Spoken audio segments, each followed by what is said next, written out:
Good morning, everyone. In this video, we are on page 14 of the note packet, the very last page. And on this page, we are going to focus on solving logarithmic equations. So one thing that's different about solving logarithmic equations versus solving exponential equations is that we don't plug in to check for accuracy, but we will have to do some plugging in at the end to check for extraneous solutions, where the answer part of our log has to be greater than 0. So when I say a is greater than 0, I mean the answer part of the log or the animal.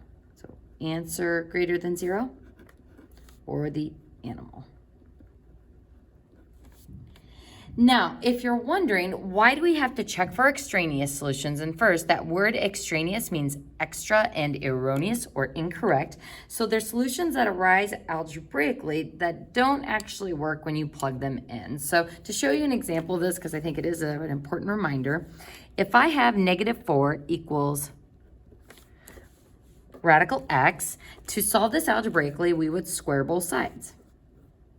So 16 equals x. So it appears we have found a solution, but if I plug 16 back into the original expression, the square root of 16 is +4, not -4. Now, if you're thinking, well, wait, when we square root, don't we include a plus or minus? Only if we're square rooting both sides. So if I'm just taking the principal root, there's no way for me to get a -4 as the potential answer. So 16 would not actually work, and this is what we would call an extraneous solution. So it's not that we did anything wrong here. It's just when I square both sides, it negates the fact that this is a -4. So sometimes our manner of solving will create these incorrect solutions, which we then have to check and make sure they are valid. So checking for extraneous solutions is something that is unique to logs. So in the end of the problem, we'll have to make sure that our original log's answer part is greater than 0. Now, if you're like, well, why does it have to be greater than 0? It all has to do with how exponents work. If I have log base 3 of -3, and I write this in exponential form, that's my big, that's my animal, that's my ears. So 3 to the x equals -3. There's nothing I can put in for x to make this true. There's no way I can get that answer part to be a -3. So no value of x will make this answer part negative. So that is why the answer part of the log needs to be greater than 0. It just doesn't work out mathematically to take 3 to a power to get a negative base. Looking at the next problem, if I have log base 3 of 0 and put this in exponential form, big, animal, ears, then our base is 3, our exponent is x, and it is equal to 0. So here, is there any way for me to plug something in for x to give me an answer of 0? And the answer, again, is no. If you're like, what about 0? 3 to the 0 power is 1, not 0. So just based on how exponents work, there's no way for the answer part of my log to ever be a negative number or 0. So the answer part of our log has to be greater than 0, and this has to do with our vertical asymptote that arises in logarithmic equations. It's because of how these things work algebraically. So folks, next we're gonna get into the logistics, pun intended, of solving logarithmic equations. So first, how do we identify a logarithmic equation? Unlike the previous page where it's like there's a variable in the exponent. To identify exponential, we identify a logarithmic equation because it will have a log. Now, how we go about solving a logarithmic equation is we isolate the log and then we put it in exponential form. So kind of the same thing we've been doing for evaluating and just working with logs, we're going to put it in exponential form. So looking at this first one, is this log isolated? The answer is no. There's this awkward -7 in front of it. So the first thing that I would do in this problem is add 7 to both sides. So +7 + 7. So then we have log base 2 of b equals 4. So now that I have a single log, no coefficient, I am ready to put it in exponential form. So big, animal, ears. My base is 2. My exponent is 4, and my answer is B.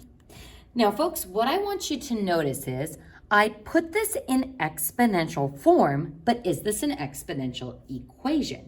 Exponential form, having an exponent? Yeah. Exponential equation? No, because my variable is not in the exponent. It is at ground level. So how are we going to go about solving this? I'm just going to simplify 2 to the 4th to be 16.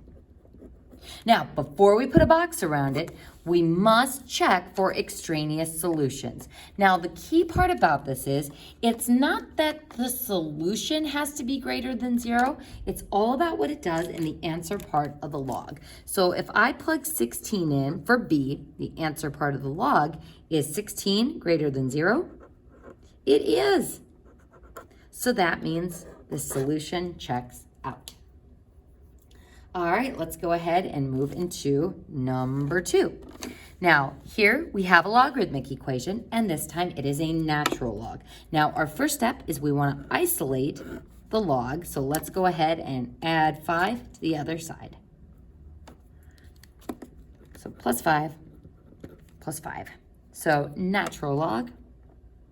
And actually, folks, let's go ahead and think about what natural log would be, so that we can easily write it in exponential form. So if I have natural log of x minus 6, natural log is the same as log base e. And sometimes I like to explicitly write it this way, just because then when I go to put it in exponential form, it is a little bit more obvious that our base is e on this one. So that's my big, there's my animal, that's my ears. So my base is e. My exponent is 9. My answer is x minus 6. So once again, this is exponential form, but this is not an exponential equation because my variable is at ground level. So how are we going to solve for x? We're going to add 6 over to the other side.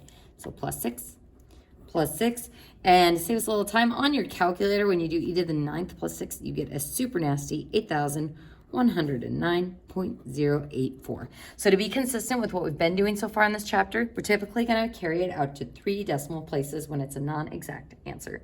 Now, the problem here is, even though we get a nasty little decimal answer, which is not so friendly, we still have to make sure that this makes the answer part of the log greater than 0. And if you're like, it's a giant number, it's fine. It's all about what it does in the answer part of the log. So is 8,109.084 greater than 0? And the answer is yes. So it checks out in the log, so that would be our final answer.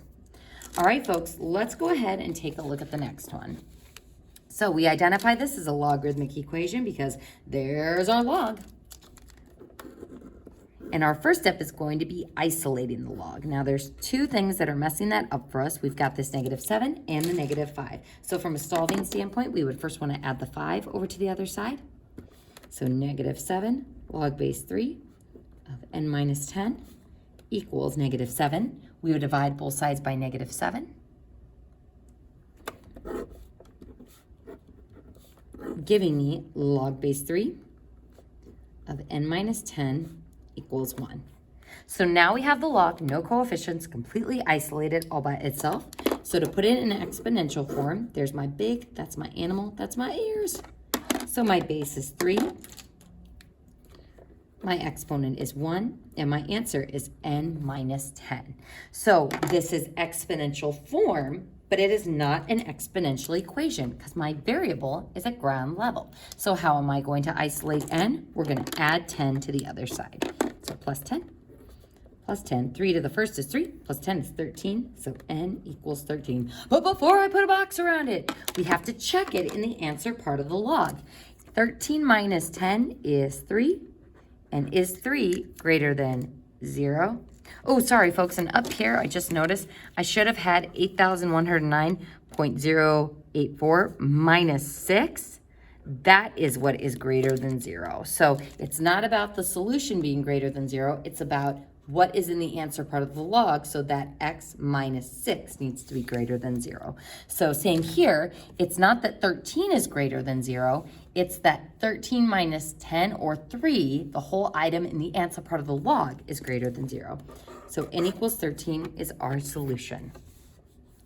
All right, folks, moving on to number 4, we encounter one of the trickier solving problems because we have multiple logs in this equation. And folks, we are doing a limited amount of examples in the note packet. A lot of what we're going to be doing with practicing solving is going to be in the practice set. So on this problem, we see the first of many examples we have where I have 2 logs in the equation. So what I'm going to do anytime I have 2 logs on the same side of the equation is I am going to condense them. These 2 logs are separated by addition, so I am going to condense them by multiplying the answer parts of the log. Now when I multiply x times x plus 2, I am going to distribute that x to both of them.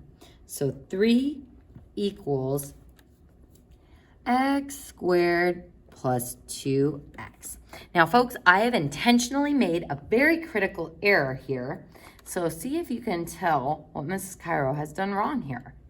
It's not 3 equals x squared plus 2x. It's 3 equals log base 2 of x squared plus 2x. So, folks, very, very important that you include the log once you condense those 2 logs into 1 log. So make sure you have that log there because that base 2 becomes very important in the next step. When I write this single log in exponential form, that's my big, that's my animal, that's my ears. My base is 2. My exponent is 3. And my answer is x squared plus 2x. All right, folks, so this is exponential form, but is it an exponential equation? The answer is no. My variable is at ground level, and because that variable is x squared, not only is this a ground level equation, this is a quadratic equation. So folks, what do we know about solving quadratic equations? Well, Mrs. Cairo, we know that to solve a quadratic, we need to set it equal to 0. So quadratic, we need it equal to 0. Why do we need it to be equal to 0? Well, because there is no other product property other than the 0 product property. So we need it to be equal to 0 first so we can factor. And remember, for factoring, ideally we want to have a positive a value in front of the x squared. So things to keep in mind when we are solving a quadratic. Now, sometimes what I see students do on this problem is they say that 2 cubed is 8. And folks, I'm going over this because enough people have done it in the past that it is worth mentioning. So they say 2 cubed is 8, and 8 equals x squared plus 2x. And then they say, oh, it's a quadratic, so I'm going to factor it. So take out a GCF, so x times x plus 2. So then x equals 8. Is sometimes what they'll say, and then x equals 6, because 6 plus 2 is 8. Folks, if I have something times something equals 8, it could be 1 times 8, negative 1 times negative 8. It could be 48 times 1, 6. We know nothing about these two factors if the product is 8. So there is no 8 product property.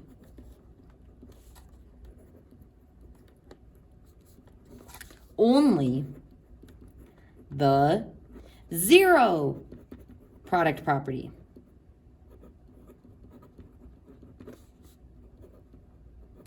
All caps, so important. Only the 0, that's a terrible art, the 0 product property. So make sure before you start going, oh, GCF, I'm gonna factor it, it has to be equal to 0. So please don't do that. So put a little cloud around this to remind you that when you encounter a quadratic, it needs to be equal to 0 first. So this does give me 8 equals x squared plus 2x. So I'm going to go ahead and move the 8 over in an effort to keep my a value positive. So 0 equals x squared plus 2x minus 8. So I'm looking for a product of negative 8 and a sum of 2. That's going to give me x plus 4, x minus 2. So zero product property, if I have something times something equal to 0, either this one is equal to 0 or that one is equal to 0. Now, folks, here's the trick. Logarithmic equations can have one equation or one solution. It can have two solutions. It can even have no solution. So what we need to do is check to see what these solutions do in both answer parts of both logs. So if I plug in -4, is -4 greater than 0? No, it is not. So that means it is not one of our solutions. So it's not that -4 being a negative is a problem, it's that it makes the answer part of this log not greater than 0. So folks, on your homework, when you encounter an extraneous solution, all you need to do is show how you found it algebraically and draw an X through it.